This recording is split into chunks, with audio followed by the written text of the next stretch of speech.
உள்ளமைதி மற்றும் ஆன்மீக ஒளி பாபாஜியின் போதனை. மகாவதார் பாபாஜி கூறுகிறார், மனிதன் வெளியில் தேடுகிறான், ஆனால் உண்மை உள்ளேதான் இருக்கிறது. வெளி உலகம் மாயை, ஆனால் உள்ளம் தெய்வீகம். வாழ்க்கையில் வரும் ஒவ்வொரு சோதனையும் ஒரு ஆசிரியன்.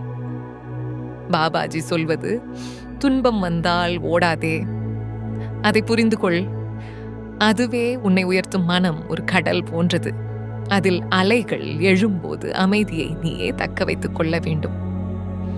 அமைதி என்பது வெளியிலிருந்து வராது, அது உன் உள்ளத்திலிருந்து பொங்கும் ஒளி. பாபாஜி கற்பிக்கும் 3 தத்துவங்கள்: 1 அன்பு, எல்லாவற்றுக்கும் அடிப்படை; 2 அமைதி, ஆன்மாவின் இயல்பு; 3 அறிவு, இருளை அகற்றும் ஒளி. பாபாஜி சொல்வது, அன்பு இல்லாதவன் தியானம் செய்தாலும் அது வெறும் உட்கார்வுதான்.